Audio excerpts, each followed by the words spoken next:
specifically to look at issues surrounding the environmental impact study on produced by ARTC. Can I begin by acknowledging the Aboriginal parties whose songlines traverse these lands we meet on today, the Western Waka Waka, the Guyabal and the Jarrawah people, and pay my respects to their elders past, present and emerging, for they hold the knowledge, the rich traditions and the bold ambitions of Australia's first people. Councillors, we have an apology from Councillor O'Hara-Sullivan. Would someone like to move that be accepted, please? Councillor McMahon has moved. A seconder, please. Councillor Shine. Those in favour? It's carried. Councillor Carl has just contacted me. He will be here in a few moments. Anyone else requiring any leave of absence? Declaration of prescribed interest. Anyone wishing to declare anything at this point? If not, can I just take this opportunity of welcoming our staff, and I guess in particular Elizabeth Reid, who's been doing a lot of work here. Craig Sleeman, of course, is the person who interacts with ARTC. To all of our staff who are here, who are on this journey with us, this of course is one of the biggest opportunities for economic growth that the Toowoomba region has ever seen, I guess, and it could only be paralleled by all those over 150 years ago when the first train made its way from Ipswich finally to Toowoomba, and the boost that gave this area. Can I also recognise Greta and Lucas from Range Environmental, and thank you very much for the work that you've done. I guess today is an opportunity in hearing from Elizabeth for us to do some things that may be necessary to improve the lot of the landowners and the people who live right across the Toowoomba region where the rail line will have an impact. So, councillors, I'll now hand over to Elizabeth, who'll do the presentation.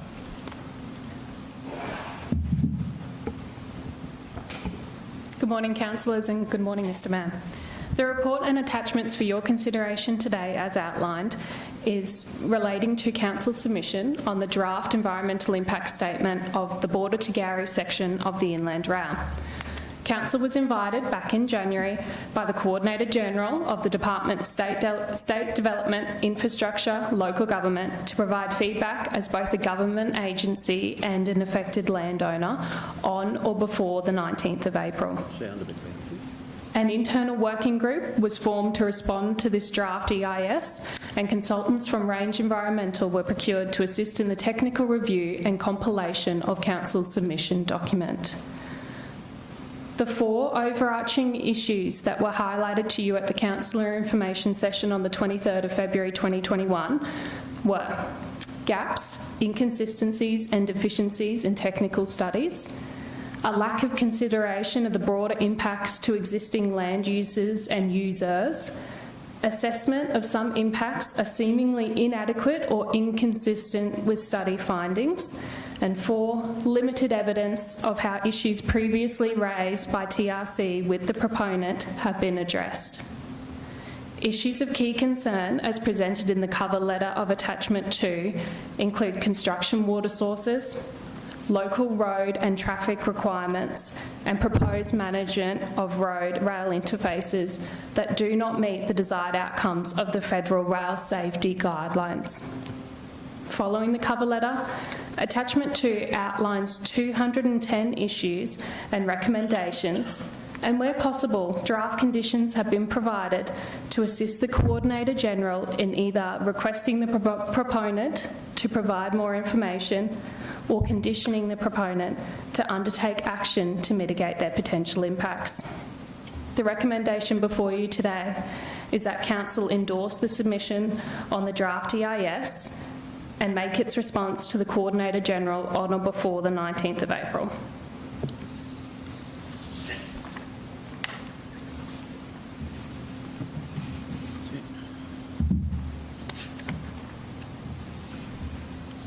You want to go through some of the points? Or? Yeah, of course. Were there any preliminary questions? If not, Elizabeth, you continue with some of the preliminary points that you want to discuss. Yes, of course. So as part of the cover letter of attachment 2, we can see that some of the issues of key concern that have been highlighted, as I've already stated, construction water sources, local road and traffic requirements, appropriate management of flood mitigation in the Condamine floodplain, current and significant accommodation shortages in the TRC region, and appropriate management of providing regional job opportunities for the local community. I've also just pulled in that cover letter before attachment A a subset of some of the issues that I'd be happy to go through now to give you an idea of the breadth and the complexity of some of the issues that we've identified. So the draft EIS addresses only technical engineering design criteria and fails to address the common law principle of no actionable nuisance in relation to any changes in drainage flows and/or flow paths. All direct and indirect impacts on local drainage flows and/or flow paths should be identified and mitigation measures provided. Just to assist you there, this is just the 8 dot points that are on the cover letter of that attachment that I'm just currently reading out.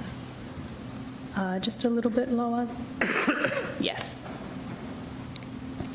The proponent should be requested to provide road safety audits on all potentially affected TRC local roads and to provide mitigation measures to address identified road safety concerns and issues to TRC's satisfaction.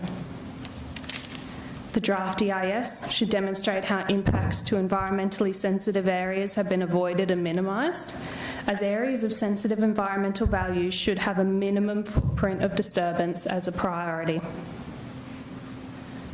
We've requested that the draft EIS requires updating to meet the requirements of the terms of reference 5.1 and to commit to appropriate consultation with the landholders where private land is proposed to be used for laydown areas as a matter of priority. Laydown areas should also be appropriately identified on a map for context. Point 5 here refers to the proposed landscape, visual, noise and vibration impacts are not appropriately addressed or assessed by the draft EIS, and the draft EIS therefore fails to achieve the requirements under land in the terms of reference and requires update to meet the Office of the Coordinator General's terms of reference.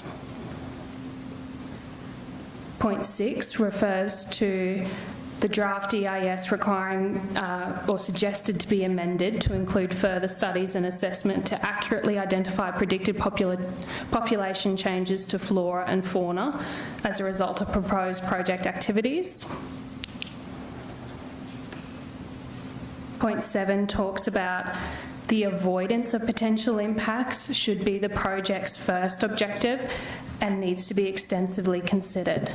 Further surveys, including on-ground assessments, are required to assist in the identification of core fauna and flora habitats. Minimise or mitigating options are secondary options to be employed after all avenues of avoidance have been exhausted. And the final point that I've pulled here is that the draft EIS should be amended to address groundwater levels and quality and propose appropriate mitigation measures to ensure risks to levels and qualities are managed to as low as reasonably practicable.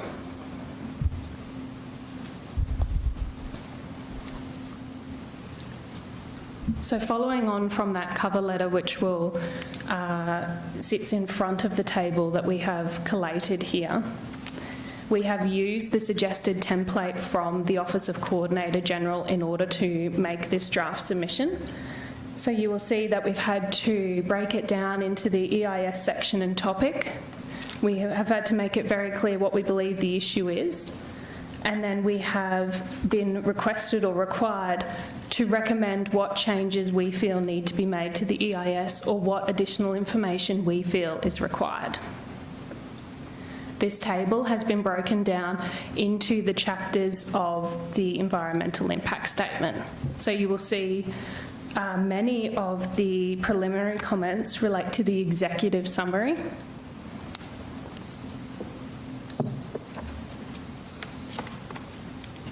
it is then further broken down into the individual technical chapters.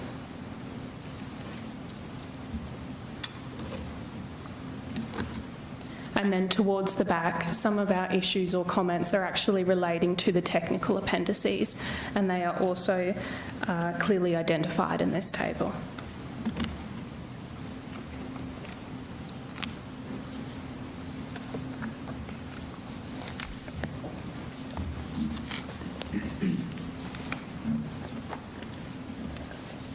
Are there any questions in relation to any of those matters, and particularly, I guess at this point, the proposed letter to be signed by the CEO to the Coordinator General? Councillor Carroll. Thank you, Mr Mayor, and thank you very much. It's a very comprehensive report and examination into it, and I think it's captured most things. My only concern, it's mentioned at the back, and it's just a question, I suppose, that should, at Mount Kent, it's a place that I'm very been involved with for quite a long time. It's USQ leases land off a private landowner out there. NASA has always been involved for over 25 years and has had quite massive investment out there, which has been stepped up over the last 5 years. And they're parts of several global research projects. So I suppose I'm wondering if we should have mentioned the night sky, the dark night sky, in that letter somewhere. It's not as if it's just a private property owner. It really does. It's probably no one much in this room understands what actually happens out there, but I think, you know, the world of astronomy and that certainly do. And I know it's mentioned back there, but I'm just wondering if we should pull that out and actually highlight it just a little bit more. There's many tens of millions of dollars investment out there, and it beams our night sky into universities and NASA over in America because of the opposite end of the poles. So I think that I'm just wondering, a question through you, Mr Mayor, I guess, that should we highlight that just a little bit more as in that letter? Okay. Elizabeth, do you wish to comment on that? Yes, I think if that's something you would like to see, Councillor Taylor, we could certainly add that as one of these issues presented in the cover letter. Any Councillor Von Hoff? Thanks, Mr Chair. Through you, thanks, Elizabeth. I want to talk about water. So, obviously, water here is absolutely critical, and water for the construction phase is going to be considerable. And given all the conversations we've had, it is striking that you know, Perseverance and Kubi are mentioned as sources when we said that they're not going to be available. And on page 61 of the report, 72 on 160 of board books, councillors, we basically say, we've been in the subsequent page, we say, listen, you've overestimated, in our opinion, how much water you're going to need, and go back and have a look at other sections, and maybe that's going to be comparable. And then we also say in the recommendations that TRC request that the Office of the Coordinator General impose the following condition. The proponent is required to consult with TRC regarding all aspects of water supply and use for the project, and to reach written agreement with TRC in relation to this issue at least 6 months prior to the commencement of any construction activities. And so I just want to run the scenario that, you know, that's our balance, that's our check and our balance. Whatever they want to do, they have to come to us and we have to reach this written agreement 6 months out. And we all know that water planning is a long process. And I worry that that wording needs to be strengthened, because I think council risks being put into an unenviable position where the project is going to potentially be held up if we don't grant some sort of water allocation to them. And I don't think that's a fair position for us to be put into. And so what can be done, in your opinion, to strengthen those controls that we have on the water that is going to be used or could be used in the construction.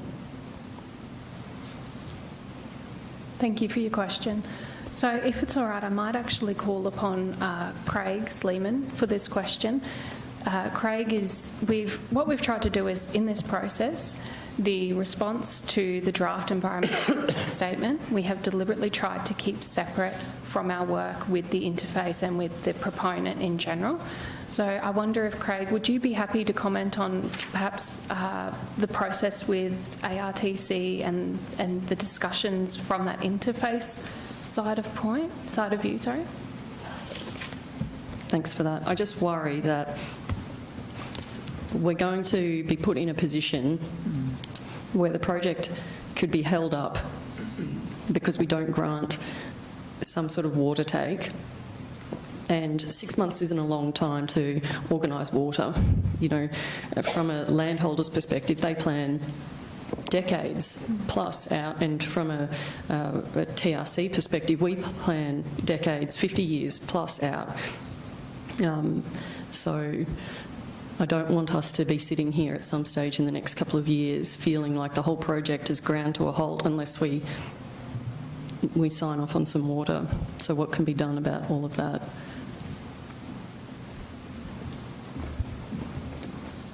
Thank you, Elizabeth. Thank you. Good morning, councillors. Thank you, Councillor Bonhoff. I think what you've raised there is an issue that's beyond just construction water, of course. In response to the construction water point specifically, yes, we've, from an interface point of view, made, I guess, the repeated comment to ARTC that sourcing water from Kubi Dam, Perseverance Dam, is off the table. We know the challenges that exist in that space. We also recognise that there are other issues across our region in terms of accessing water for construction, and I think what's been highlighted in the EIS response is that the detail around that is still lacking, and that there still needs to be a fair bit of work around giving council the confidence that there is sufficient water available for construction of the B2G project. So that has certainly been highlighted in the response. Back to, I guess, from an interface specific point of view, and again, not just construction water, but a number of other, I guess, council approval, council prior assessment, prior approval for whether it's use of our roads, access to water, etc. We are actively trying to develop, I guess, that understanding and build those requirements into our interface agreements with ARTC, to try and avoid the position of council being put in that position whereby the project reaches a point where it needs to naturally progress, and that council is not in a position to be able to respond in the timely manner that the project requires. So I guess that's probably more of a broad interface, council interface with ARTC position that we're trying to take across a number of project elements, not just construction water. Remains to be seen how that continues to progress and develop over the coming months and years, obviously in conjunction with EIS approvals and other avenues for formal conditioning of what is expected of ARTC and contractors on site. So, Councillor Carl? Oh, sorry, Mr Chair, can I just make a comment then that perhaps politically there's a role here for elected representatives, that we make it clear that water is such a sensitive issue for our residents, and that ARTC should do all that they can to work very smoothly with our community on that construction water. I'd imagine the clear thing that we must tell them is the TRC can't help, and that's obviously been communicated to them in terms of using our water. So there is actually another suggestion there, Council.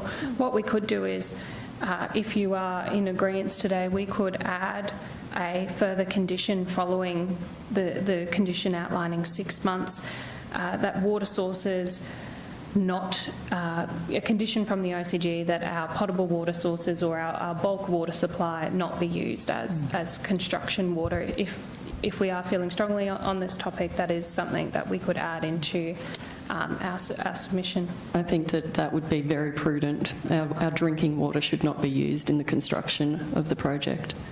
I would support that, Mr Mayor. Yeah. Councillor Summerfield, you had your hand up earlier, did you? I didn't, but I just wanted to follow on from that if I could. Yeah, thank you. We can't just mention the Toowoomba bulk water supply. We have to mention all our water supplies. It's very important that all water supplies are protected in this. Good point. Agree. Councillor Von Hoff, you completed? I'd support that. I think that's important. Councillor Carl?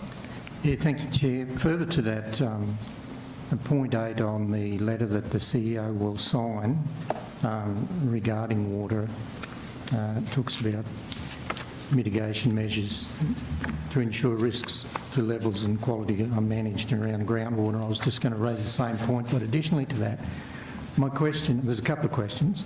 One is the acronym in the brackets in that point, ALRP, does that stand for as low as reasonably practicable? Okay, so then is that a defined methodology, or who determines this as low as reasonably practicable? Is it a recognised standard? The reason why I'm asking is if it's one party's determination without collaboration with the other party, well, this seems a little bit light on to me, that statement. So that's correct. As low as reasonably practicable is found in the brackets there. It is a recognised terminology, and if it's all right, I might call upon the consultants, either Lucas or Greta might be able to shed a little bit of light around that use of that terminology in our submission. Come up, June. You better come down to a microphone, please.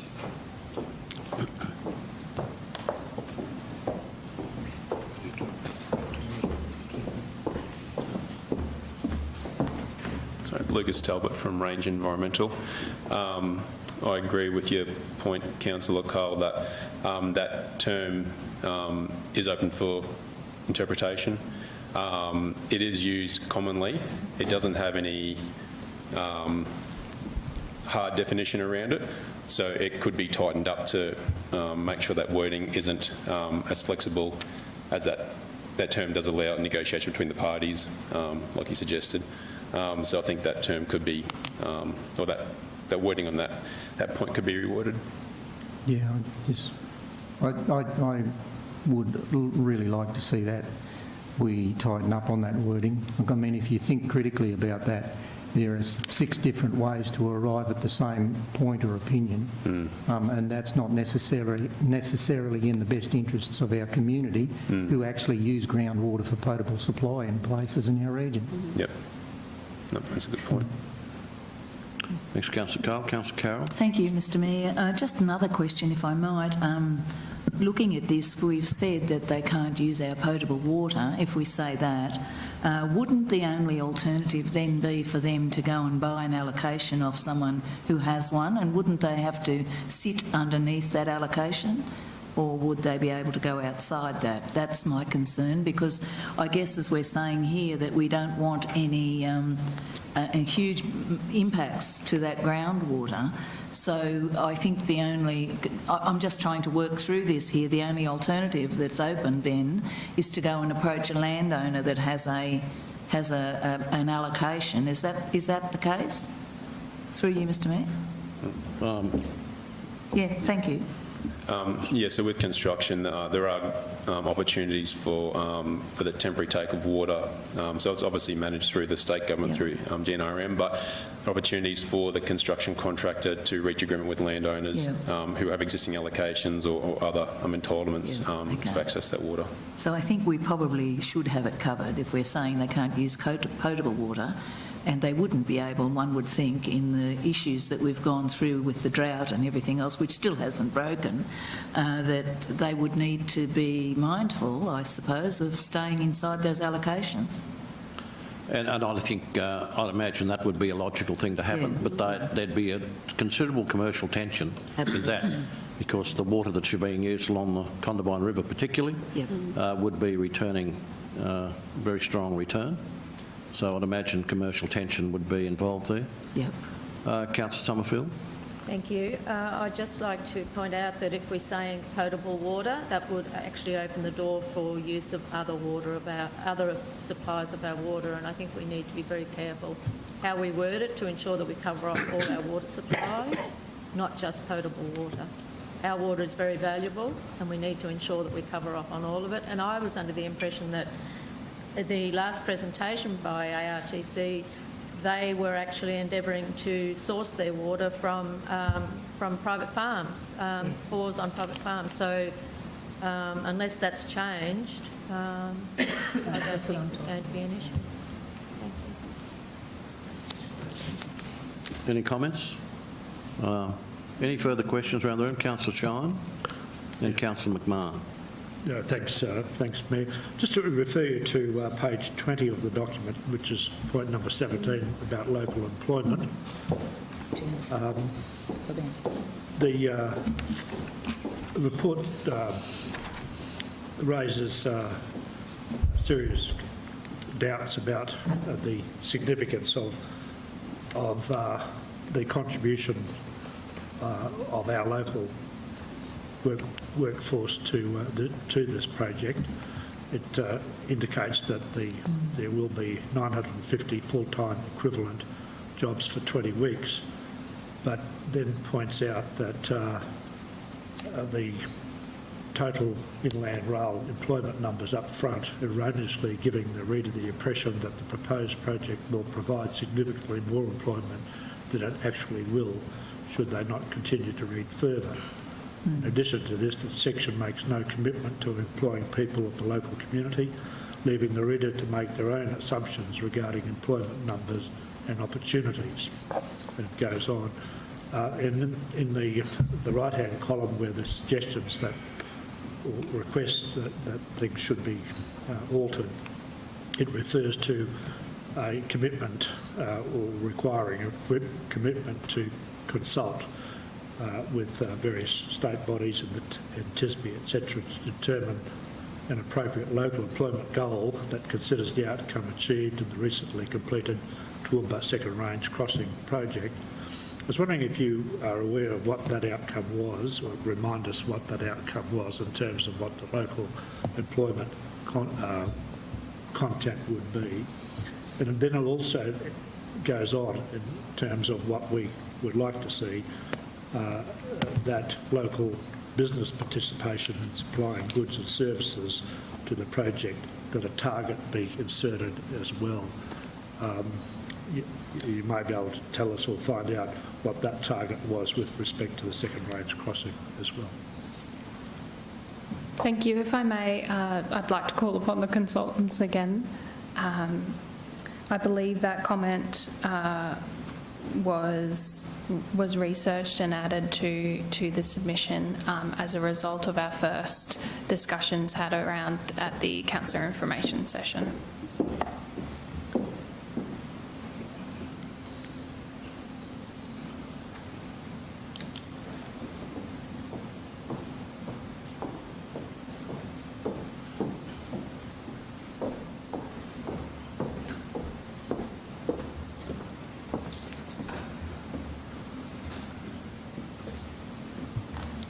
Lucas, it may be a good idea if you took one of those chairs here. I think you wear yourself out by the time we get to 11 o'clock.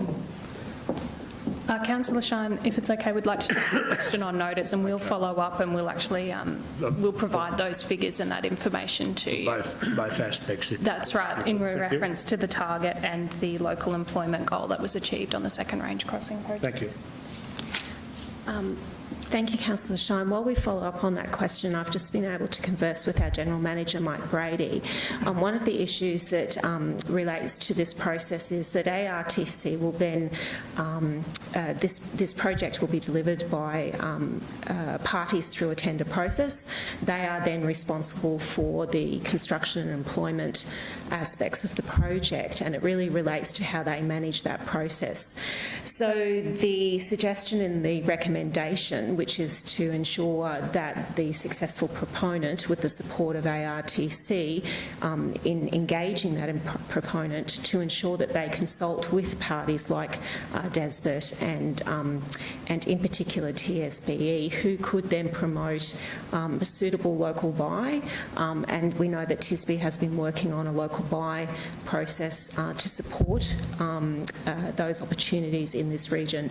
So it really comes down to a contractual matter, and whilst we can go back and find those details in relation to the second range crossing, it was actually a part of their proponent bid, and so the issue that we're trying to highlight here is that we would like those matters to be considered up front as part of the proponent's bid, that they be encouraged and work with these agencies to better the local buy process and local employment opportunities. I suppose, if I might, from my point of view, I'd like to see a commitment, a requirement rather than an aspiration to reach a goal. Thank you. Yes, so the current wording here is that the draft EIS should include a commitment for consultation. You're suggesting that there should be a commitment for consultation and an identified target? Yeah, informed by what might have happened with the second range crossing situation. Yeah. Thank you. Thank you. Further questions? Councillor Carl. Oh, sorry, I had Councillor McMahon in next. It's all right. Thanks, Chair. Thanks, Elizabeth, for a heck of a lot of work here, and I acknowledge the time that's gone into it. And for what it's worth, agree about the no water if we need to have a consensus on that later. My question is sort of aligned to my portfolio of community and environment. And around the flora and fauna that's addressed in the report in, among others, sections 91, 93, 96 and 107. And really the lack of respect shown to endemic species of Toowoomba region by the original report, and our response that you haven't even made a list of the kind of animals that live there. And I know that our region is home to farmland out that way that can never be farmed and must stay fallow because of the lizard population, as an example of others. And if our farmers have those kind of hindrances, I'd hope railways follow similar lines. I'm just wondering about where they really haven't even named the species list and what we're hoping to get out of those sections in putting it in this. Thank you for your question. So in terms of our comments on the flora and fauna, I would say that it's not so much that they haven't identified all the species. They do have extensive species lists, but what we have found is the surveys undertaken and the mitigation measures proposed, we find are inadequate to actually adequately protect those species that they have listed. There is reference as well in our flora and fauna to the work that we are currently completing with our matters of local environmental significance. So this is something that is forming the work behind the new planning scheme. So we have made reference to the consideration of flora and fauna that's particularly of importance to our region in terms of matters of local environmental significance. No, yeah, as long as we're really making sure that's addressed, I welcome the inclusion of those sections. Follow-up, Chair, if I may. Wildlife crossing loops, 41, 106 and 111 in the report, and they've said that they're going to be there, but they haven't said any other information than that. So should we be requiring or you and your team, will you be putting specific locations on that, or we're just happy to say you can do it as long as you make sure you do it? Do we need to go into more detail, I suppose, is the question there.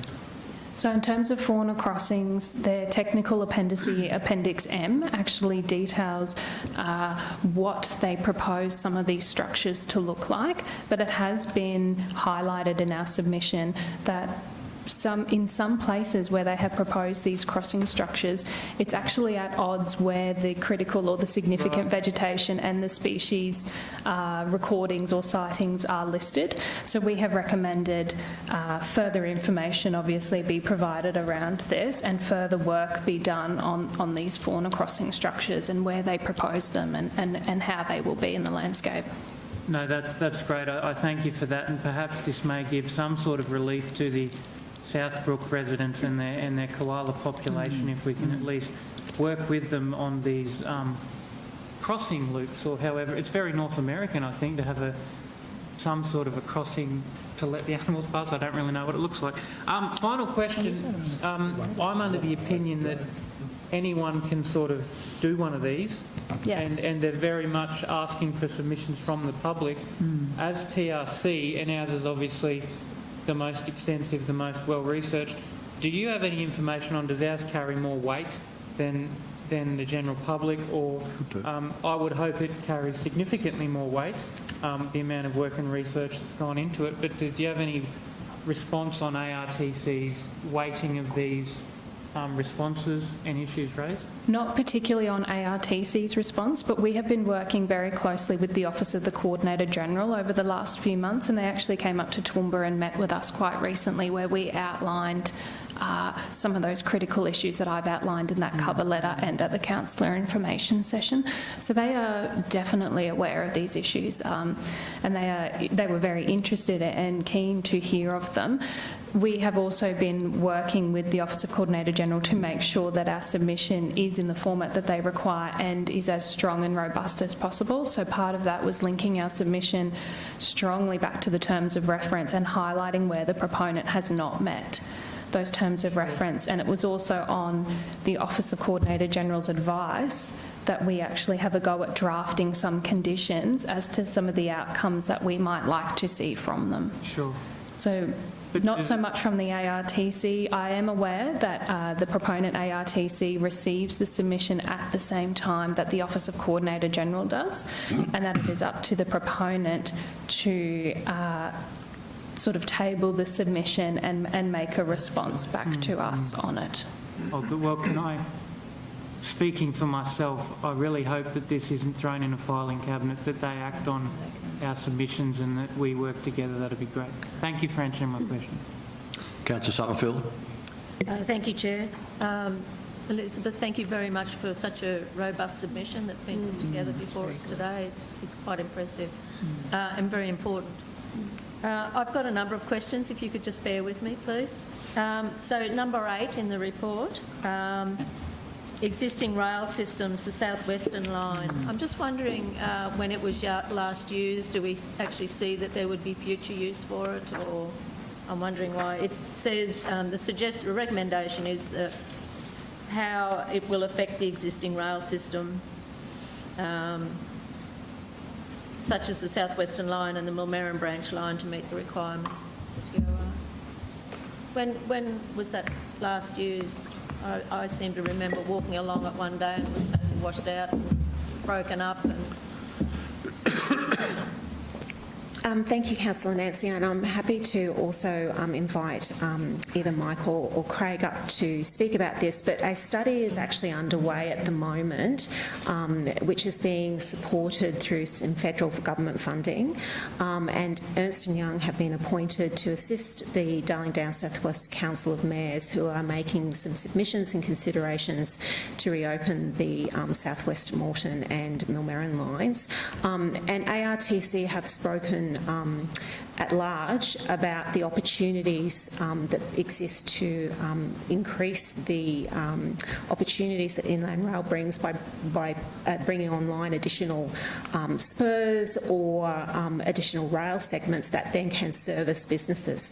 So we have proceeded, or that work has proceeded through its first gate and reached its second gate, so it's currently got a draft report on some of the feasibility aspects of that, and subject to it proceeding further, that will become more detailed assessment in stage 3. But that's not work that council is undertaking, although we are provided the opportunity to inform and input into that process and our local knowledge, for example, but it is through federal government grant.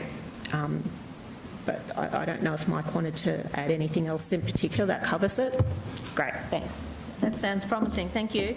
If I can just, if you don't mind, Councillor Summerfield, Darling Dowson South West Council of Mayors, together with the Gundawindi Regional Council, have submitted applications for funding to upgrade that southwest line, which they see as quite critical. I think those of us who understand that area around Thallon, St George, Dirranbandi, realise it's a tremendous source of freight.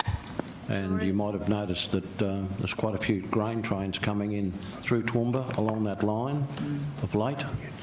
And I think hopefully it will be restored to a good standard, which will mean that it can be used. Yes, good Thank news. you. Mr So, Mayor, if I, sorry, excuse me, Councillor Sunfield, the railway bridges from St Thallon to Dirranbandi have been all pulled up. Yeah, I understand that. But what I'm saying, Councillor Taylor, is that's a significant, in season, there's significant freight coming out of that area. Yeah. And it may well mean that, given time, a decision could be made to extend some of those lines into that high productive irrigation area. Yeah, thank you. Sorry, Councillor Sunfield. Sorry, Councillor Sunfield. Thanks for that, Councillor Taylor. I appreciate it. So number 9, which was the road rail interfaces, it indicates there's 36, that 10 are passive, 5 active and 6 grade separate. I just wondered, the 15 remaining locations, what will actually happen to them? And I did wonder, what's a grade separated crossing? Hey? Grade separated. Oh, I see. Separated, Yeah, yeah. thank you. So the remaining 15 locations, what happens there? Yeah. Thank you. Well, some up councillors, yeah. So the grade separation is bridge over rail, rail over bridge, over road. Yep. The other 15 at this stage, 14 active and 1 passive crossing. We've made it very clear that we won't accept any passive crossings in our discussions with Inland Rail today. We'd prefer grade separation, preferably for all crossings. That's possibly not practicable or economically feasible. So active level crossings, which is the lights and gates, boom gates, as a minimum. Okay, thank you. So you'll be pushing for that, for those 15 remaining as well? Yeah, most definitely. 14, I think, have been agreed to. Sorry, I'll let Craig just say where current.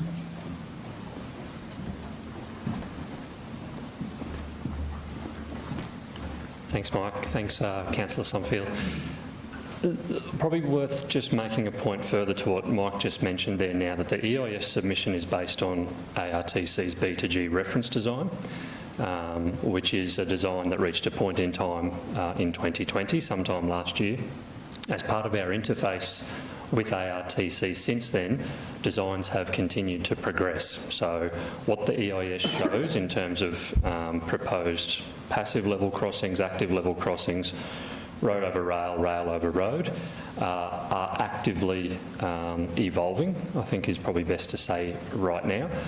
So in some ways what is proposed in terms of road rail interfaces in the EIS is now out of date for some of those interfaces. I think I don't have the figures on hand, but my understanding is the B2G EIS reference design had 10, I believe, 10 passive level crossings, 8 active level crossings. Again, three or four rail over road, and the single road over rail, I believe. that may be slightly incorrect, but it's something in that order. What we've seen is in our interface is that ARTC are right now progressing designs, which is changing some of those road rail interfaces, so the proposals are likely to change from what is shown in the current B2G EIS. Further to what Mike was saying, Council's position has always been that grade separation be the starting position, and that Council would accept nothing less than an active level crossing, and we've been very, very consistent in our messaging to ARTC around that. That sounds promising. Thanks very much. So number 10, which is the horizontal clearances for the rail over road, is that allowing for harvesters as well?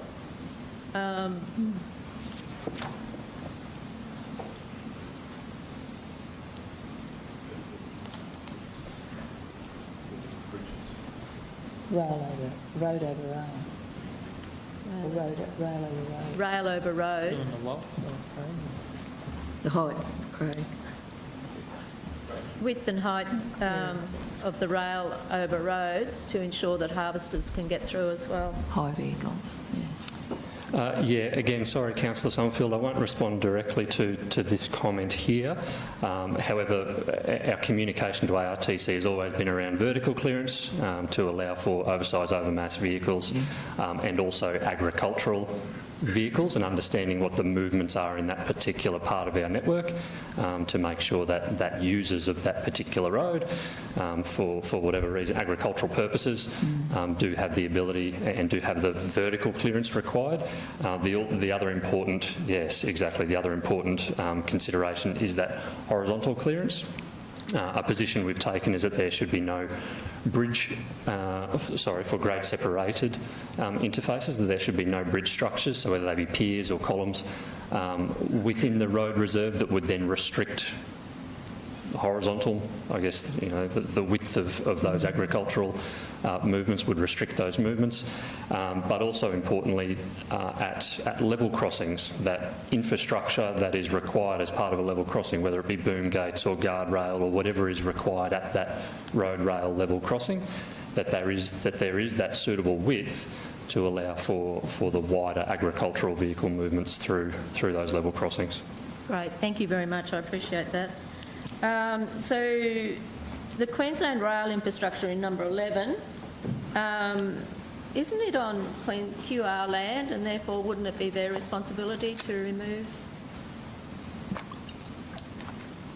remove that infrastructure? It says in there that Council wants to make sure it's not responsible for it, but I would have thought if it was on QR land it would be in QR responsibility, unless I've misread that, which is possible. Yeah, number 10. Yeah. Thank you, Councillor Summerfield.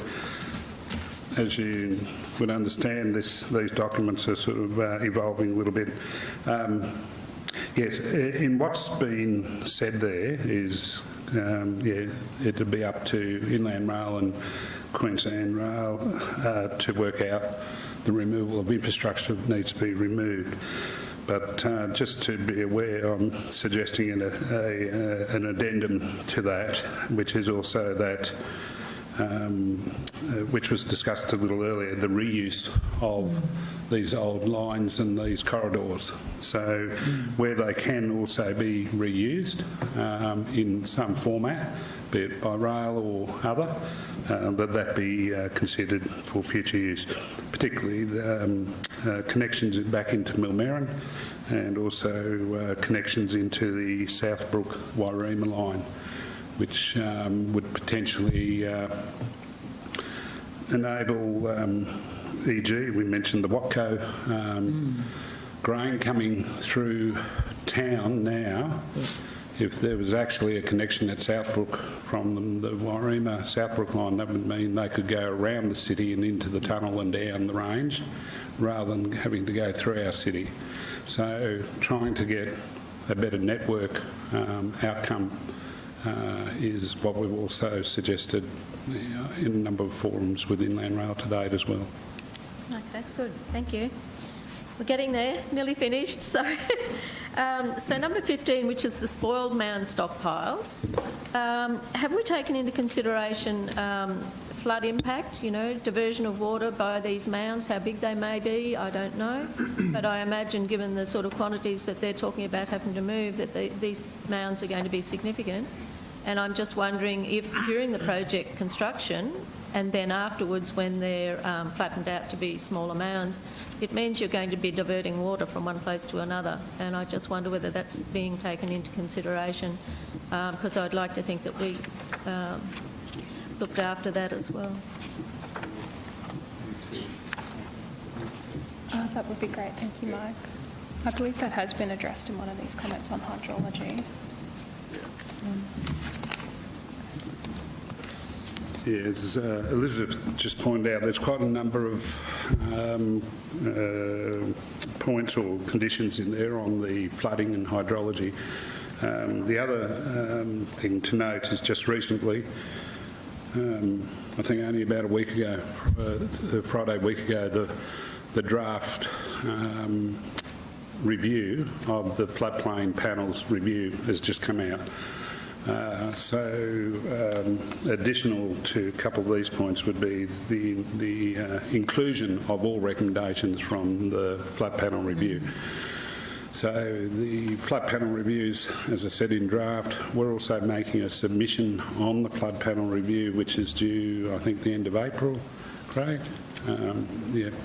So that's another review that we're working on concurrently. And so all these issues around, be it spoil or be it other matters that affect floodplains and flooding and all those sorts of things are being definitely considered in our comments and our conditioning where we can. Okay, thank you. And last one.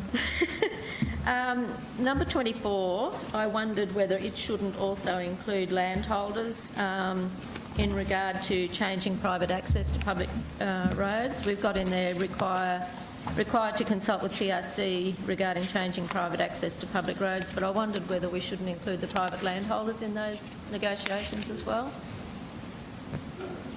Yeah? That can be amended. Number 24. 24, they have to do that anyway. Can I just add as well, sorry, Councillor Summerfield, just to go back to your previous question. Yeah. Issue number 102, changes to overland flow. We specifically make reference to localised impacts from erosion and sedimentation may occur as a result of concentrated runoff from the stockpile location. So we are covering off on that. And just to add to something that Mike has mentioned as well, it's important to note that the independent flood panel review, it is a separate process to this draft EIS process, but any comments that we make on flooding and hydrology within our draft EIS submission automatically get forwarded on to that other process as well. So it will be addressed in two different ways there. Excellent. Thank you so much. Appreciate it. Councillor Carl and then Councillor Von Hoff. Thank you, Chair. Could take us back to the proposed letter for the CEO to sign, the covering letter. And just a couple of points there. Point 3 talks about how impacts to environmentally sensitive areas have been avoided, minimised. And then we look at point 7 and it further lays out how surveys to ground-proof assessments and then secondary options be employed after all avenues of avoidance have been exhausted. I want to raise a subject, whilst it is distinctly different, but I would think it would be a reasonable expectation of this council to consider it as an important topic, and that is to include areas of cultural significance. We mention environment, but there are culturally significant areas, and I also note some comments from the Officer Craig around assessment, the EIS assessment according to the border to Gary alignment. Well, from personal discussion with archaeologists and other related parties, I think it would be really good for this council to highlight in a covering letter the importance. We do it for environmental areas, flora and fauna. You know, I'm particularly aware and sensitive that cultural significant areas are distinctly different to flora and fauna because for years they weren't.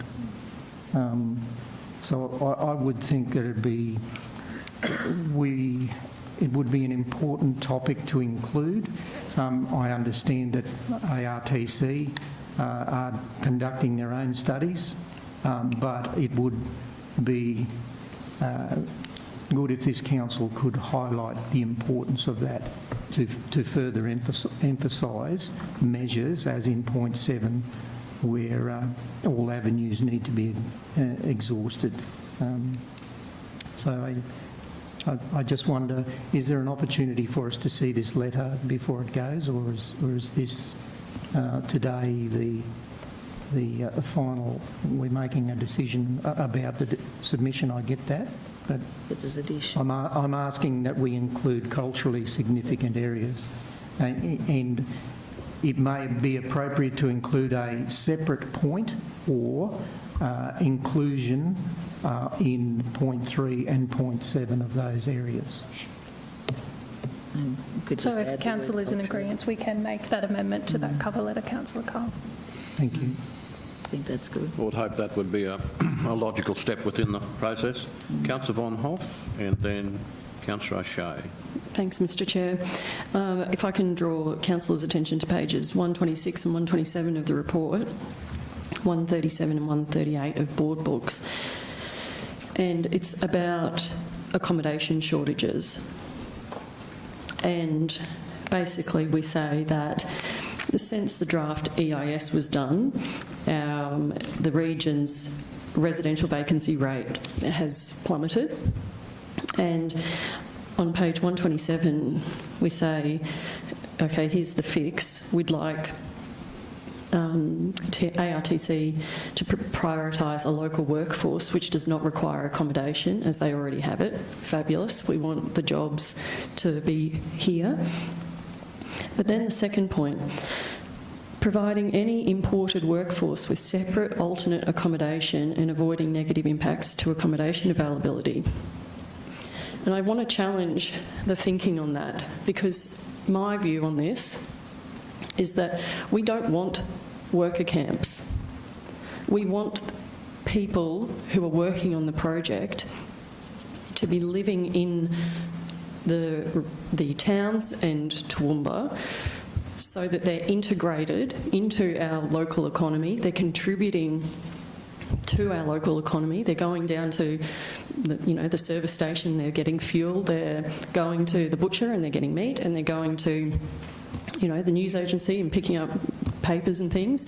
And if they're in separate accommodation, that's not what happens. It's self-contained, and we're missing out then on the economic benefits that we stand as a region to receive from the project.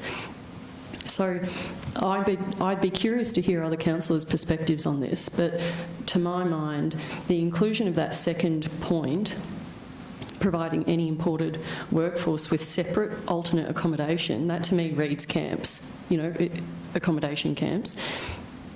And I understand the thinking that we don't want to exacerbate the problem, but it seems a bit of a roundabout way of addressing an issue, which is probably it's incumbent upon us to address the accommodation issues, and we're going to be shooting ourselves in the foot if we're saying the workers should be in workers' camps. They should be, in my opinion, living and in the communities and contributing economically to those local economies. So I'd be curious to hear other councillors' thoughts on that and the possibility of removing that second dot point, because we don't want camps, in my opinion. I don't think. Councillor Summerfield, you've got an associated comment? I definitely do on this one. I'm sorry. these workers will come here for a short period of time, and what you're going to do is interfere with our real estate market with a surge. You're going to build all these houses for a very short period of time, which are then going to be empty. But the other side of that coin also is that these people are being paid good money to come and work on this line, and they will be able to afford to rent all the homes, and our homelessness will just grow exponentially. And we need to ensure that we look after our local residents first. These camps, whilst they may have a bad name, they still have to eat. They do buy the goods that they need that are cooked in the kitchens there. They're all generally, the food is purchased locally, and it's a short-term surge of employment which leaves a gap afterwards. We have to be very careful that we don't really play badly in our real estate in our region. I think we have to be very cautious on this. Councillor Von Hoff, and then I may comment. Yeah, thank you. Could we perhaps then, to address Councillor Summerfield's issues there, specify some sort of local purchase requirement in the food and in the fuel and in the local economy?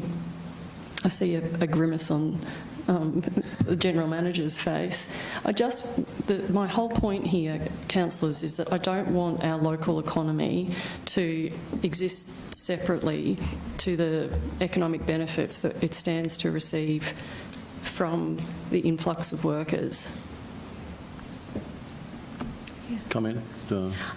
Thank you, Councillor. I understand the both sides of the story that's being expressed today, both from an employment and economic benefit and also from the situation of accommodation. What the purpose of this EIS submission process does is it gives Council the opportunity to raise issues and to put forward positions on matters that the Office of the Coordinator General can then ask ARTC to either further consider as part of their studies and then also to make adjustments as necessary. So the opportunities available to councillors are to make recommended targets or conditions. I think the other thing to also be aware of in this process is that there will be some other requirements that dictate where that workforce accommodation is ideally located, and that will be around safety measures. So the proponent who will be responsible for constructing these sections of the line will need to take into consideration the availability of the workforce, the distance to the particular relevant sections that they are constructing, and they will inform the issues around accommodation, also considering those aspects. So this is the border to Gowrie section of Inland Rail. And so some of that, or a large part of that construction, will actually be some distance from Toowoomba, which may necessitate that it will not be necessarily safe for a workforce to, for this section or parts of this section to be driving out each day. They will be taking that into consideration in their workplace health and safety parameters. So there may be opportunities along some of the sections of rail to either look at a combined combination of township accommodation, or it may be the proponent's request that they look at a workers' camp. So if a workers' camp is proposed, and there has been some suggestions of that occurring further to the west, then we would be working with ARTC to try and identify the location of that workers' camp that best facilitates some of those economic advantages, and also any legacy that we can derive from that, because they will be temporary. So what are the infrastructure that might be required to support that workers' camp on a short term that actually has benefits to the community? So I understand the questions that have been raised by the councillors, and certainly for the next section that will come before council, which will be Gowrie to Helidon, we would expect a significant proportion of that workforce to be accommodated in Toowoomba, and certainly we will need to look very closely at the accommodation issues as that part as well. But in this section, I think that because of the range of factors, it's likely going to be a combination of accommodation options, and that will be brought forward by the proponent. So my suggestion to Council is, if you would like your views to be considered, that perhaps we've suggested the prioritisation of the workforce. We could also include a comment, particularly taking advantage of our regional townships for accommodation opportunities. Certainly there may be greater scope within those towns to accommodate that population without negative impacts, and then also leaving the third point there, if that was acceptable. If I may, I did have an experience with this during the construction of the Mulmerran Power Station, where there was quite a disproportionate number of people came to town, some 1,200 people in a town of 1,500 or so. There was a real benefit. It was a real boom period for Mulmerran, but many of the things that were required, food, stuff, all that sort of thing, came from out of town. But it was clearly a real benefit to the community. I don't think there'll be a work camp of that size in that kind of location for the Inland Rail. I believe it's going to be about a third that size, wherever it may be. But I think it's very hard for us to absolutely dictate that. The other thing that happened Friday afternoons in the construction period, the roads were very busy heading east. So these people are there, as I think as Councillor Summerfield said, they're on big money.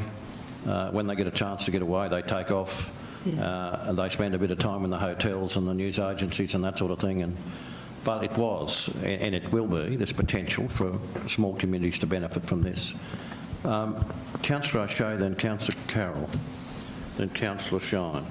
Thanks, Mr Mayor. We've covered obviously a lot of ground with this. The only additional question I had or query probably is to Mike or maybe to Craig. It's around point 13, which is page 17 of the report, 28 of 160 of board books, just around the project, the access roads. Like one, I find it astounding that obviously they'd cover the area of seeking access through TMR, but obviously not acknowledging the local road network around that. So just if I could just get some info, I suppose, on the response. We've looked at that, and one, are we comfortable that's strong enough that it does protect our road network, the access to that? I mean, we talk about our local road network all of the time and things like that, and how that affects those communities, and is that a strong enough position we're in, or do we need to be a little bit stronger on that point in how we protect our network in this case?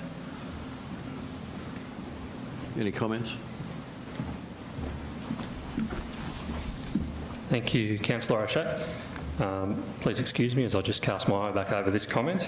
I think your comment was largely around, or your query was largely around council's powers or ability to approve or otherwise use of our local road network during construction. Yeah, and just that impact that this has on us, and are we comfortable that the response we've made here gives us enough strength and rigour around that we protect our assets? Yeah, look, as I run over that, I guess the other comment I can make here outside of the EIS is probably further to my response to Councillor Von Hoff earlier, was what we are trying to incorporate, and what we are requesting is incorporated in our interface agreements with ARTC and therefore the contractors, which will require a maintenance of local roads during construction, mechanisms for repair of damage to roads, and ultimately responsibility for particular sections of our network during construction. And before all that, Council's prior approval for the use of those roads as haul roads during construction. So that's one thing to keep in mind as well, that we are influencing in our interface agreements that we seek to enter into with ARTC. In terms of strengthening our comment that we've made here in comment number 13, I guess I'd take that away, and I can have a talk with Elizabeth how we can best potentially bring across some of those requirements that we are working with ARTC to incorporate in some of those interface agreements to potentially strengthen this here as well. But yeah, certainly. unless there's further specific questions around that, we're certainly doing a body of work with ARTC right now that we may be able to incorporate some streamlining of the requirements and what we're trying to influence. Yeah, no, just final comment at Mayor. If you guys are comfortable that's fine. I thought it was just an important point looking at considering that we've gone from that they hadn't even acknowledged obviously the approval process to now at this stage in here. Yeah, certainly. And look, it is one that we've highlighted for a while as a key concern across our network, of course. Our network is, particularly in a lot of our more rural areas that the B2G runs through, our network is not built to take the proposed traffic and the proposed heavy traffic that is proposed to use these roads for construction, and hence why we've worked towards ensuring council has, a level of comfort and some confidence in that those roads will be, one, maintained, because that's the important thing during construction, that these roads need to be maintained to a safe standard for our community. Our community will still be driving down these roads. So it's during construction, but then it's also the post-construction condition of those roads as well. Thank you. Okay, Councillor Carroll. Thank you, Mr Mayor. And thank you. Just on that, Craig, my concerns about that, you mentioned just there that the locals will still be using those as well, so the dust and the safety of the mixed use on those roads, we'll have that under control as well. Thank you very much. Michelle covered the housing thing very well, I thought, but I just wanted to mention here that this will be in multiple work sites. They won't be just doing one thing and going along. So I think that, and Mr Mayor, you mentioned about the power station. I was one that used to travel up there from Gundawindi all the time, and it was really, the road was just terrible, actually, to be honest. You couldn't pass anyone. And but I wanted to mention the fact that when the bypass was mooted, there was an approval for a workers' camp at Oakey. I don't know whether that is still there. It didn't ever come to pass, and I do believe that there was a strong encouragement for food and local services to be involved in that. It didn't take place, but I would like to say that it's nothing to do with anything. Like, we're in a much worse situation now with a perfect storm. With there aren't even houses to be bought at the moment, and I don't believe that our surrounding small areas, our towns surrounding Toowoomba, are any better, because a lot of people have gone out there as well. So I don't think that. I agree with Councillor Summerfield in that if we interfere with that natural, the rental process and people trying to find somewhere to live, I think as much as I have to take on board Councillor Von Hoff's comments, I think that actually probably workers' camps would be the better outcome if we could get some sort of local content in that, and I don't know how we do that. Maybe that comes at the next stage. Michelle, I guess we can't put everything in this, but I would caution about not having workers' camps. I think they're quite appropriate at this point for B2G. Sadly appropriate. Yeah. And I think I understand Councillor Von Hoff's sentiment. Yeah, good. But I saw it demonstrated in a big work camp in a small town. Yep. And most of the supplies come from elsewhere, but it was necessary to build the construction. Now, Councillor Shine. No, thanks, Mayor. Just on that point, I respect both points of view there of Councillor Von Hoff and Councillor Summerfield, but a lot will depend on what the economic conditions will be in 2 or 3 years' time when this comes about. And it's so hard to predict what it will be. My question, first of all, 2 questions. One, a simple one. Just explain, if you could, a lay-down area is. A lay-down, I think I could imagine what it is, and is it a permanent fixture in the landscape? But my substantive question relates to point 160 on page 128 of the document, in relation to loss of employment, where there's where it says the current proposed alignment transverses land currently used by feedlots, a piggery and poultry farm, with partial or full land acquisitions required. as a direct result, there may be potential for the loss of employment for agribusiness workers if operations are significantly disrupted or reduced. And the recommendation is that the draft EIS requires amendment to discuss what compensation measures will be in place for agribusiness workers displaced, etc. I was just wondering whether we could change that to something more positive. We could have a 5-minute discussion that complies with our request. I think we need more than that. The owners of the land involved, the operators of the business, will be well and truly compensated, as we know, but the employees won't necessarily be able to find other employment. We would hope that they will be able to, but what I'd like to see is a more positive requirement in there requiring those displaced, those workers affected, to find alternative employment. Okay, comments?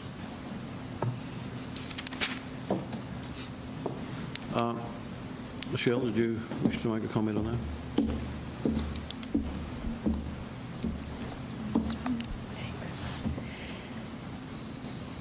So I think what we're highlighting here is one of the inadequacy areas of the EIS, in that we're identifying that there is the potential for loss of employment, and that's not currently addressed by the EIS.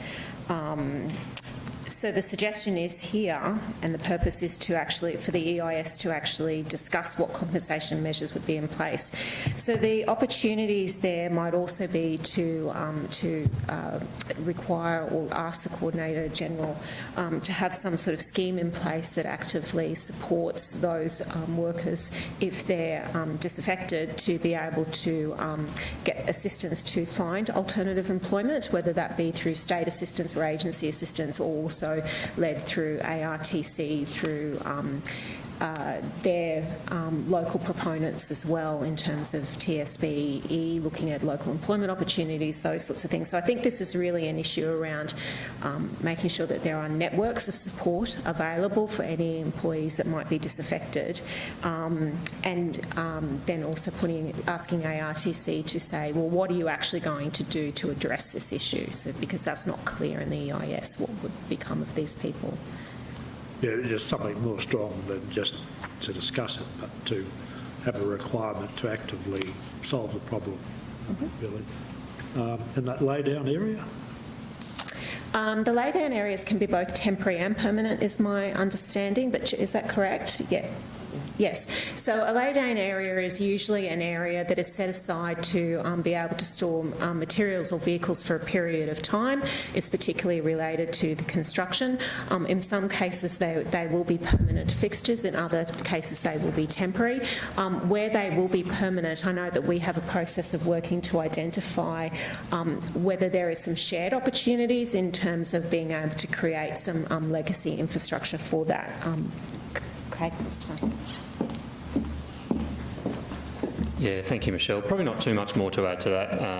There is obviously a body of work that is to come around the land and property tenures, etc., and how that materialises between the temporary lay-down areas versus permanent, as Michelle touched on, and opportunities that may exist there for sharing that land for either ARTC's permanent infrastructure, and where council may have some ability to influence and incorporate with some of that as well. So there's a body of work done with that. So I guess long answer to your question, Councillor Shine, but it can be both temporary and permanent.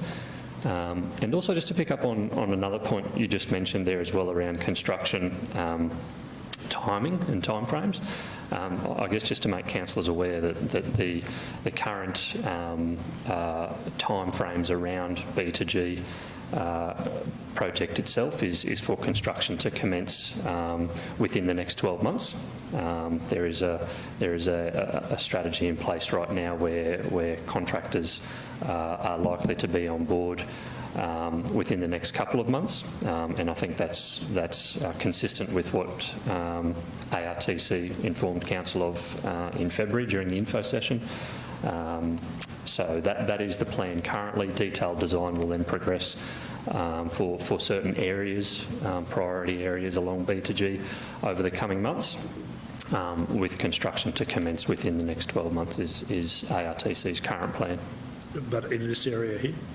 Along B2G, yes. So they're breaking up, and again, further to what ARTC presented at that time, there's a strategy around packaging of works, whether it be civil works, rail works, and also the program, so the physical limits of the works.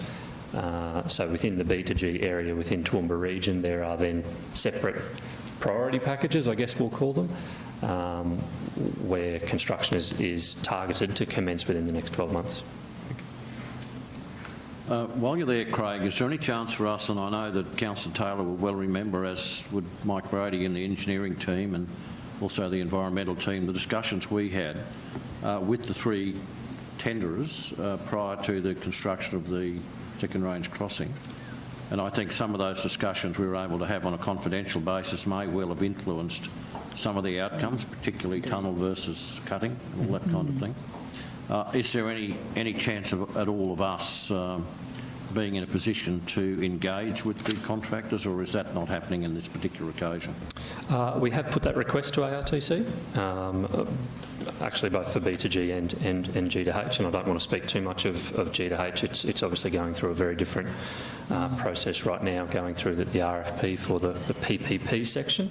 For that section, and not to labour on G2H too much, but we do expect to get in front of proponents in the coming months and start to see what some of their proposals are for G2H. For B2G, we have put that request to ARTC, and our expectation is that we will have that opportunity at some point. So there's obviously a bit of detail to be worked through in that space, but again, further to the information session with ARTC, where we put that request to them, then we've followed up separately to that again. So not a lot further to report in that space, except that we do support that, and we are requesting that of ARTC. It may be that we engage with the contractor rather than the tenderers, as we did in that first instance. Perhaps, yes. Yep. Okay. Are there any other questions? I think that probably now it may be a clue if I think Michelle will come forward and just tell us a little of the... Donald. Thanks. Thanks, Mr Mayor. I just wanted to perhaps, maybe through you to Elizabeth, this is a mountain of work that's been done by Council, and I'd imagine this isn't the first EIS that ARTC have had to do across the whole of the route from Melbourne to Brisbane. And I was just wondering, even if perhaps from a consultant's perspective, how they rate this EIS, because it seems to me there's 211 different points that we're making as a council, and I just wondered, given the fact that we'll have another EIS around the corner for the next stage, what sort of message could we give to the Coordinator General in regard to this EIS? Because if you can make comment, you're obviously experienced in this as consultants assessing EISs. What sort of rating would you give this EIS? Thanks, Councillor. So I guess one of the main concerns that we've raised throughout the process, and TRC Working Group have as well, and also the looking at the draft flood panel review studies, there seems to be a lot of gaps, inconsistencies throughout the EIS. Just going back to one of your earlier points, this is not the first EIS that has occurred along the Melbourne to Brisbane alignment. There's been several done in New South Wales already. Some of the issues that you have on a project of this sort of spatial scale is that the studies are being done by different groups, different consortiums, so there's different consultants doing different sections. So that's where you start to get lack of uniformity between assessments, and also different jurisdictions, New South Wales having different, obviously, rules in place than Queensland and whatnot. I guess there are quite a few gaps. I mean, on a score out of 10, it's probably around the 6 or 7. There's just a lot of inconsistency, and some of the claims seem to have no base to the claim. What some of the criteria that are being used for different methods of assessing impacts are difficult to understand where they've been derived from, which then makes assessing the impacts difficult. So I guess we think, I guess that's the reason for having the 211 points, is that we think there's more work to be done to try and give council the confidence that they've actually looked at what are the local values that are at risk here, have they been adequately assessed. That's what we're trying to sort of put that magnifying glass on and giving them the local perspective on things that we have the local knowledge and experience in the room. What are our concerns and do we think they've actually been assessed? And in many cases we think there can be improvements. They need to be revisited, some of those issues, to make sure that they've dotted the I's and crossed all the T's. We think there's room for improvement. Thank you. I've just got a couple of questions, if I can, as well. Just picking up on the flood review and the timing. Craig mentioned the timing there before, keeping in mind that there's, there's plenty of other activities that are happening along the inland rail, including the next stage for us. But the point made on number 5, page 19 on board books, around the timing of this, and a question was raised, in fact, in our information session around the timing for flood review studies that will be coming back, yet, as Craig's pointed out, construction is set to start before the final review of that flood study is done. And it just, it's hard for me to comprehend how one would commence construction without a review of a study that can inform the construction. Is that a reasonable assumption, or am I off the wrong, on another planet here? Thank you. I take the comments of what we've put in there, but I just don't know if that's to the point, strong enough to the point as to, I think we're dancing around the edges. We shouldn't actually be starting construction until we know what the review of the final study is, I would have thought.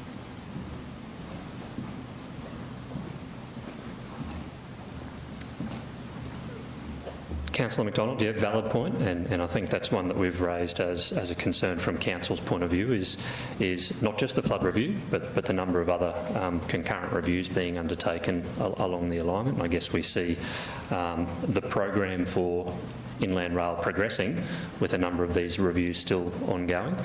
In terms of the flood panel review itself, as I think Mike touched on earlier, the draft report for B2G is now out. I think it was released a couple of Fridays ago to the public for review and response, and responses are due by the 30th, which, as you'll note, is a week or two after the EIS response submissions are due. As Elizabeth touched on, there is a process internally with the OCG where any flood, hydrology, drainage-related comments that are received as part of the EIS submission flow through to the flood panel, and any comments or submissions made on the flood panel report are taken into consideration by the OCG in assessing the EIS. So there is some streamlining occurring there. I think in terms of the timing and the approvals of certain, or the completion, I guess, of certain reviews and studies concurrently prior to construction commencing, or prior to the project progressing to a point, I think that is aligned with the concerns Council has raised, because we have seen the project continue to progress and evolve whilst all these other reviews are being undertaken. So I guess all I can say in that space is yes, I tend to agree that it is a concern, and purely from a program point of view, if construction is due to commence in the next 12 months, at what point do we get to where these approvals are in place, or these reviews are finalised, I think remains to be seen in the coming months. But certainly acknowledge that, and I think there is a general understanding that there is a number of these reviews underway concurrently. So, just to follow up there, I just wonder whether some wording around that the construction of the project doesn't inhibit the review process of the flood study by informing the works that proceed, something along those lines, because seen too often where things get progressed, and yet we need to backtrack or find excuses as to why they were done earlier than the study was reviewed. So if I could leave that with the officers to consider that as an option. A couple of other little ones, if I could, Mr. Mayor, and one in particular on page 76. It's in board books. It's number 69. And it talks about, and I may need some education here, Elizabeth, if you could, the ISRS rating, and it talks about sustainability of the project and the various ratings, those being a middle rating of excellent being the rating for the sustainability of this project, and the options of ratings are commended, excellent or leading. And I just recall all commentary, media, particularly from the Mayor in regard to this project, that this council is requesting the best possible engineering, world best leading standards, and I wonder whether we're strong enough in our commentary in regard to referencing this ISRS standards. So perhaps two-pronged question. Number one is just explaining that standard, and number two is should we talk about equivalent being gold standard above excellence, or excellence leading and gold, just explaining what that actually means. So one of these comments, I'll just ask Josie if you wanted to make a comment on this particular issue. Thanks, Josie. Josie did some research into this standards. Good morning, councillors. In looking at this rating system, I would point out that they're using an old version of the rating system that has the 3 levels, as you said, where leadership is the highest level. In other parts of the EIS, they have referred to taking a leading approach, best practice approach, but within the sustainability of the program overall, they're aiming for an excellence level in that 3-level rating system for sustainable construction projects. The new standard has criteria that are a little bit better for a complex project of this size. So the recommendation would be, I guess, to use that updated rating system and to aim for gold, which is more equivalent of the leading standard within that rating system. Okay, so that's the version 2, or the ISRS, is it? Yes, so that's the version 2. Right. Yeah.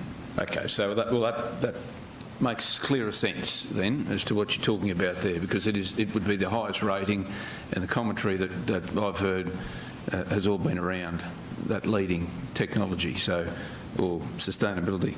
Thank you for that, Rosie. Okay. I'm comfortable with that. If you move then to, and I guess that aligns with some of the changes that have happened during the process or passage of time when this process commenced, because it talks about the Australian drinking standards as well, Australian drinking water standards on the next little bit, and there's other examples of where changes have been made, but this document hasn't been updated, and you guys have picked that up, which is brilliantly done, I would say to you.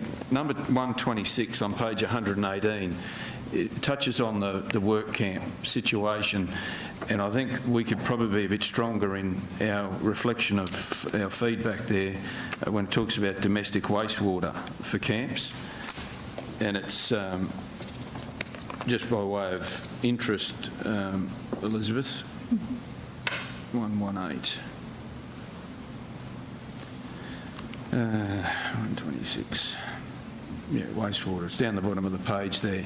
So we say how and where wastewater will be disposed of if given zero discharge requirements. I'm wondering whether we had within our technological workforce an option that we would suggest rather than saying this is what the outcome is. Would we have a standard that on site or whatever it may be that could be added in there, or should we add that in there rather than being dictated by what they particularly want?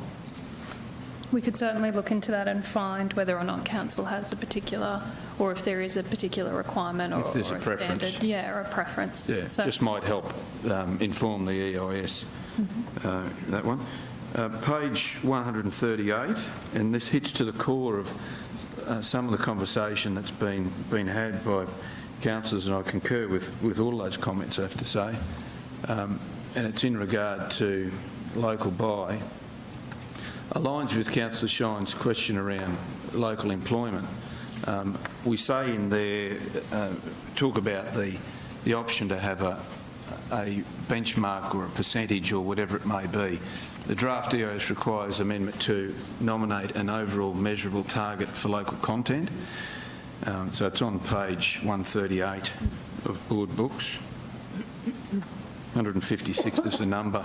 And I just wonder, given the conversation we've had, whether we could in fact add reference to our own Toowoomba Regional Council local content definition for those areas, because local content for a proponent might mean something different to what we suggest as local content. And it can make a big difference if we're in a smaller community to be purchasing whatever it may be from those areas. So perhaps if there was a reference to that. The second range crossing, the Mayor and Deputy Mayor at the time worked very hard around this area of the local business, local content, and the percentage, correct me if I'm wrong, but it was over 60%. It was local. Close to 80%. Yeah, but the target I thought was... Target was 75. Target was 75. So I just wonder whether we shouldn't be ambitious enough to set a target of 75% for that local buy, to give direction rather than just say a measurable target, a target that we're after. If there's no one against that notion. And beg your pardon? Sorry? Sorry. I'd like to comment on that. If I Just could. heard an echo. Look, I'm all in favour of getting as many local people employed as possible, but if we set a target, and we probably need to have something in there, but what if they can't source 75% of the employment locally? Because our unemployment rate isn't that great, and they need to have skills. Yeah. There'll be skill-based. Sorry, Councillor Summerfield, I think you've missed this is on local business, not local employment. Oh, sorry. Yep. So they're two separate. I couldn't possibly agree to a percentage for local employment. Good. Otherwise, all our staff would go. Yeah.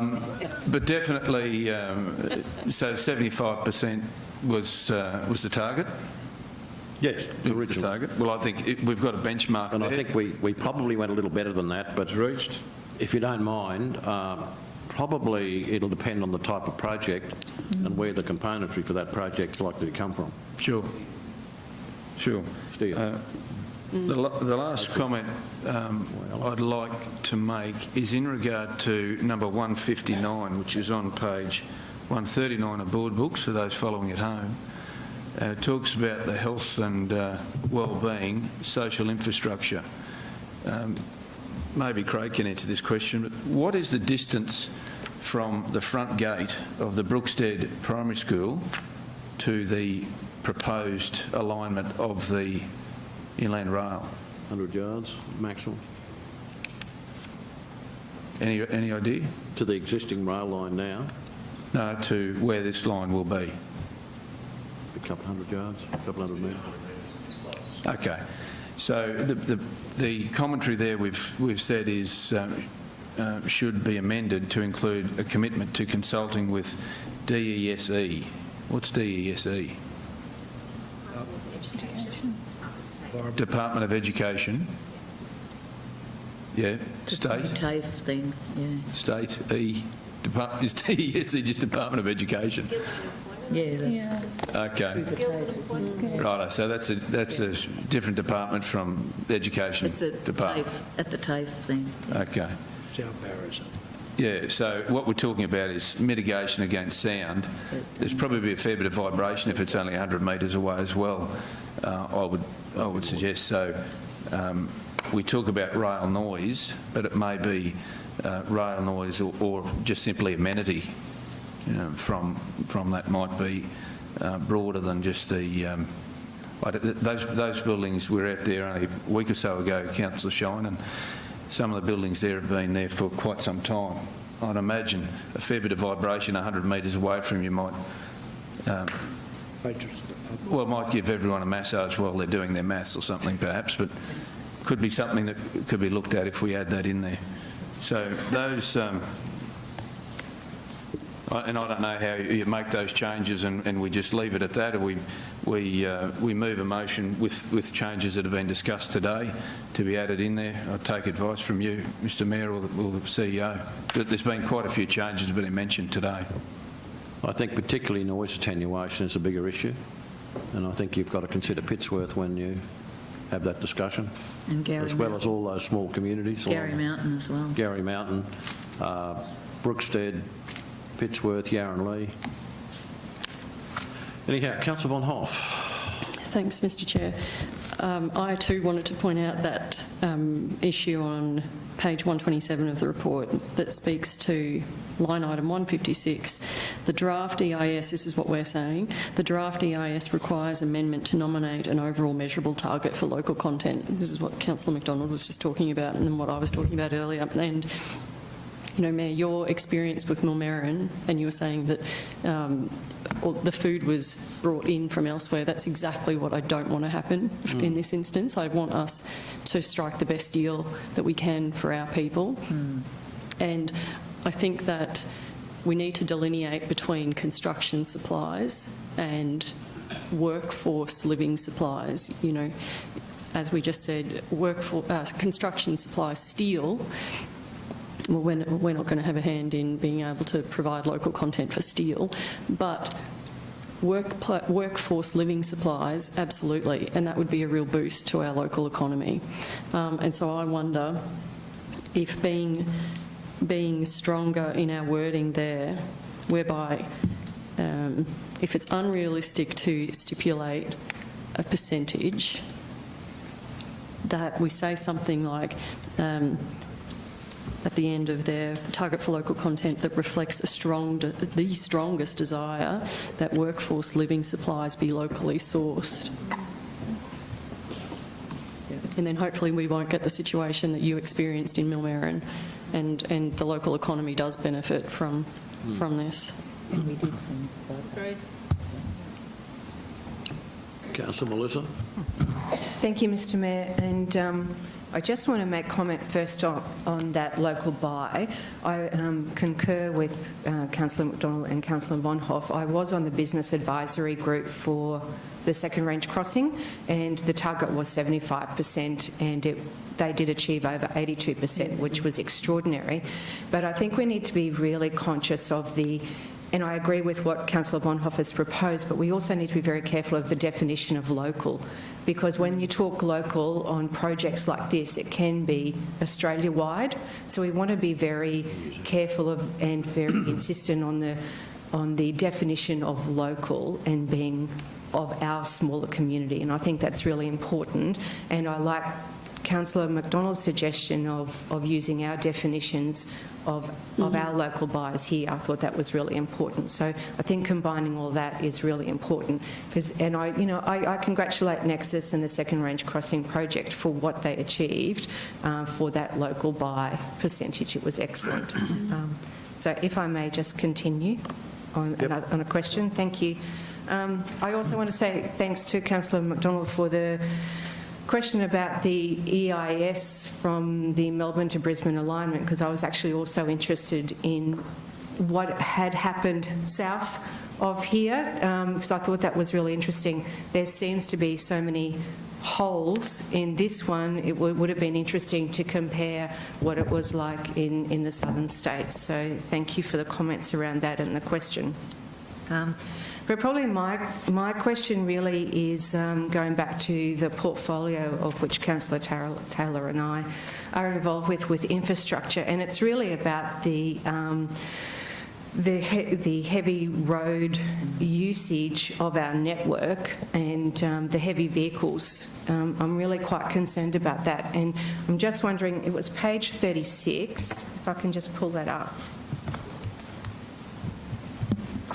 And the response, I'm just wondering if our response is robust enough when it comes to, and it may be, I'm just asking the question, whether it's robust enough talking about the maintenance of our roads and bringing it back to the original condition before the project started. We do know from, history that the roads can deteriorate somewhat 6 to 12 months after construction because of different environmental impacts. So I'm just wondering, is it possible to put a time frame on the maintenance, whether it's 6 months or 12 months after the project, that the proponent is responsible for maintenance after that, because there can be quite a lot of detriment to the road network after the project's completion. I know how much it costs to build a road now. Good point.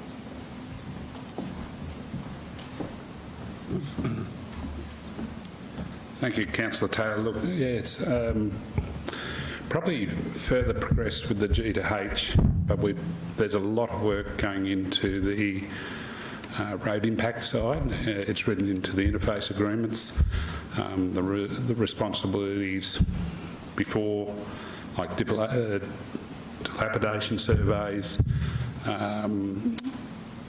maintenance throughout the process, and then the need for them to bring back the road network back to as good or better condition than before they start. And I think, we're talking about timelines before B2G's timeline, as Craig pointed out, starting maybe late this year, early next year. It's a 3-year construction program. G2H is a 5-year construction program, so the big construction time frames. It's 3 to 4 times bigger than TSRC, the second range crossing. So it's going to be quite significant, the work and monitoring work that we'll have to do. That's why we've got a small team sort of focused on just that. Post the construction, any return works has a defects liability period to it. So that's all sort of contractually written into it as well. So that should be, we're going for, again, 2-year defects liability period. That's what we're asking for on returned assets. And that's all returned assets as well. So not, or maybe not as much on B2G, but even the water assets and relocations of utilities and stuff like that, all sort of are falling into that similar category. Thank you. Councillor Bill. Thanks, Chair. Should be the last one from me, but on the following on from Councillor McDonald's comments, and my question is to the consultant, and it's about what Councillor McDonald about a rating on the EIS. If we go to page 15 of board books, 15 of 160, and in the executive summary, our comments there, given the fact that this is not the first EIS, and there have been a number of them along the route, and you've identified gaps, we all have. The comment here about in the second paragraph in point 1, technical review of the draft EIS by Toowoomba Regional Council has revealed there are many inconsistencies between the executive summary and the draft EIS, including but not limited to incorrect data, errors in sourcing references and inconsistencies in proposed project timeframes. And there was a comment made about a message to the Coordinator General. I'm just wondering if that's within the confines of some of the suggestions within the document or within the project. But are you confident that we're sending a strong enough message, given that it's not the first, given they've had a crack at this a number of times with an executive summary to an EIS and many EISs, and we've just heard how complex the coming one will be for us? I'm wondering if we shouldn't be stronger in the message we send. And I raised this before in my first point about water. What method or practice or standardised or recognised acceptable practice are they referring to? And by my lay interpretation of this is they seem to be drafting their own set of parameters to address some of these issues. So shouldn't we be sending a message to say, well, please stick to accepted, recognised methodologies and practices, benchmarked? I mean, this is a large project. Surely there are a number of those parameters that have been employed not only in this country but on a global basis around a project of this size. So, comment, please? Yeah, definitely. It's a good point, and like we mentioned earlier, and it's been raised throughout the document as well, and through all the various different technical disciplines have identified gaps where, and I think one of the issues has been is that some of this documentation has been drafted some time ago and standards and guidelines have moved on. So the way that we've been approaching it is to refer back. So I guess that the rules that have been given to ARTC is through the terms of reference from the Coordinator General. So the way that we approach this is to continually tie back what the terms of reference has required them to do, and the terms of reference requires them to utilise, it'll either specify a certain guideline or a standard or benchmark or the latest version of that.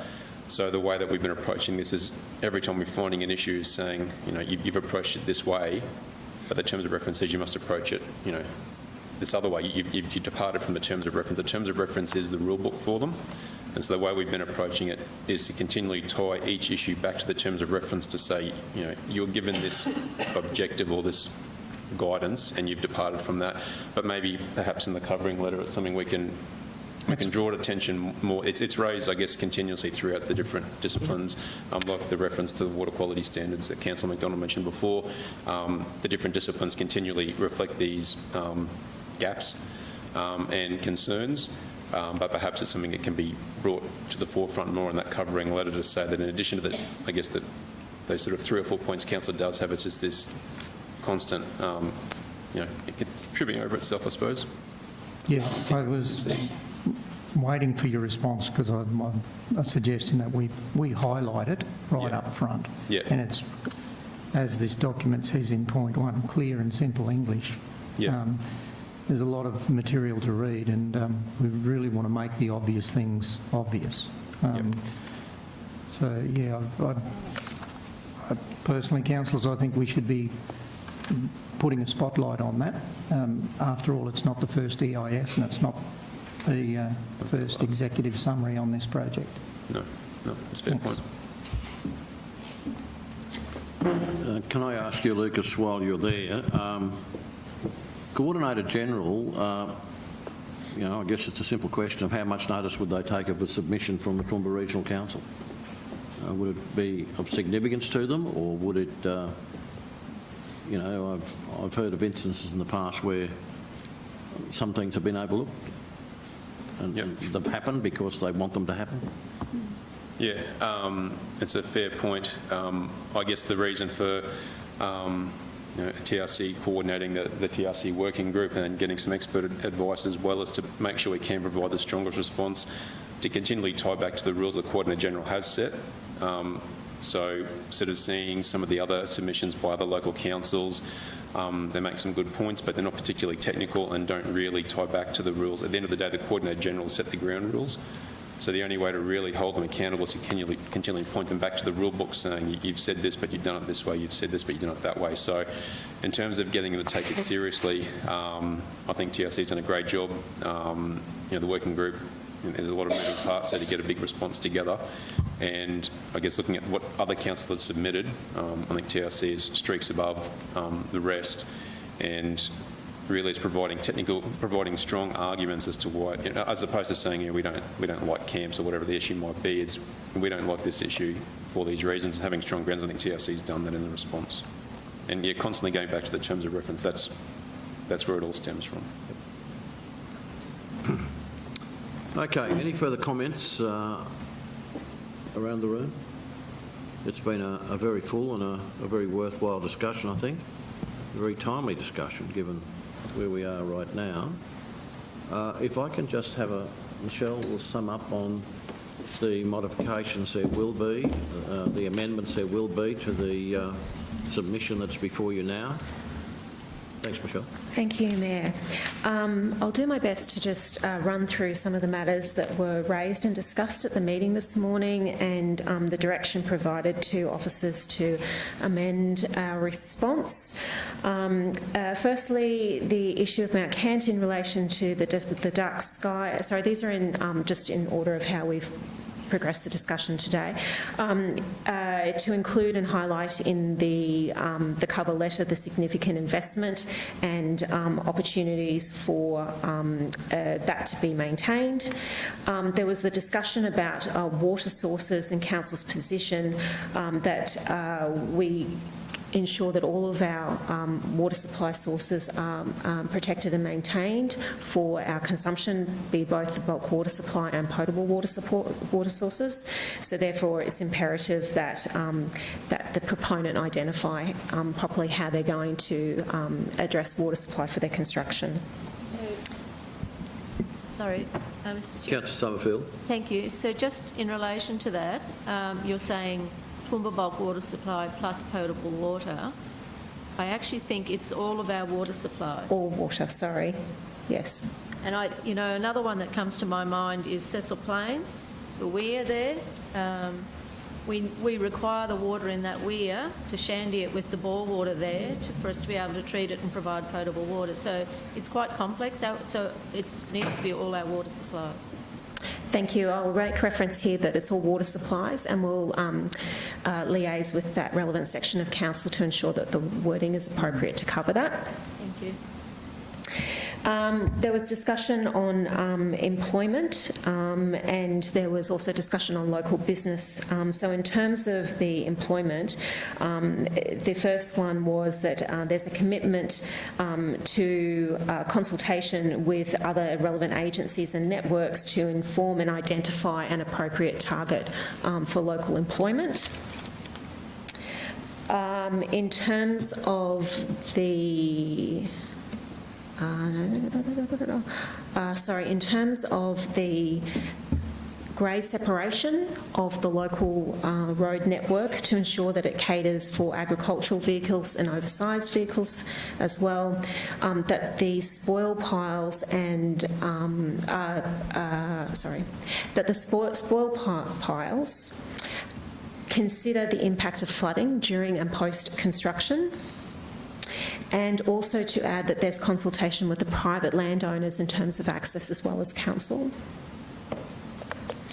To include in the cover letter, and I agree that this should probably be a separate dot point, that areas of cultural significance be highlighted as important to the region and be protected. In terms of the accommodation, there was quite an amount of debate around that. The suggestion has been to, in addition to what we've already got there, is to consider all opportunities for accommodation, including local and regional accommodation in our townships, in addition to other work sites and local employees. There was a discussion in relation to the loss of employment for potentially displaced workers, and when I reread this is also potentially a temporary loss, where some of those businesses may need to be relocated and to be rebuilt where their properties are affected. So the suggestion was there that ARTC or their proponent work in consultation to identify opportunities and provide support for disaffected affected employees to be transitioned to alternative employment and perhaps to support businesses to retain skilled employees if temporary.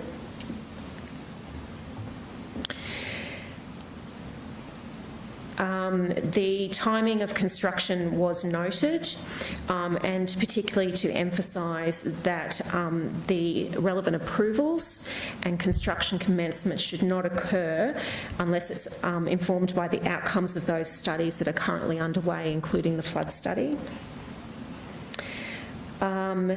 In reference to on-site disposal, particularly for work camps, that be referenced back to the relevant standards, and we'll certainly check the terms of reference to determine whether that was identified or otherwise identify what is the relevant standard. There was discussion on local business, and the discussion there centred on the opportunity to recommend to the Coordinator General the imposition of a target of 75%, and that be strongly related to our TRC standards in terms of local supply content, and particularly emphasising the opportunities there for workforce living supplies to be locally sourced. The other one was in relation to the impact of the Brookstead State School to ensure that we consider the amenity and well-being of students, including noise and vibration.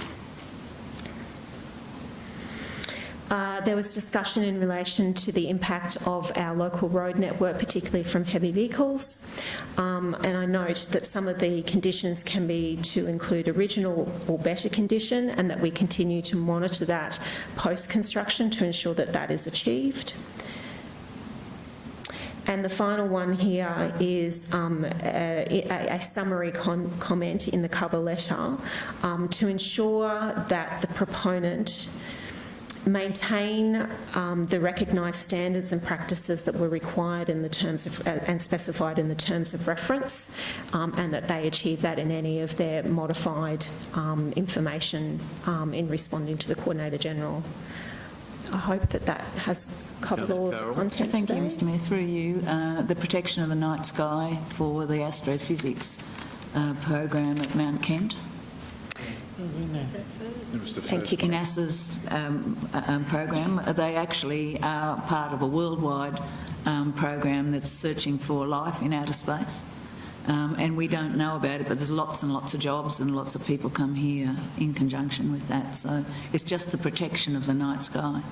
Thank you, Councillor Taylor. I've certainly got that one noted. Thank you. Any further comments, Councillor Carl?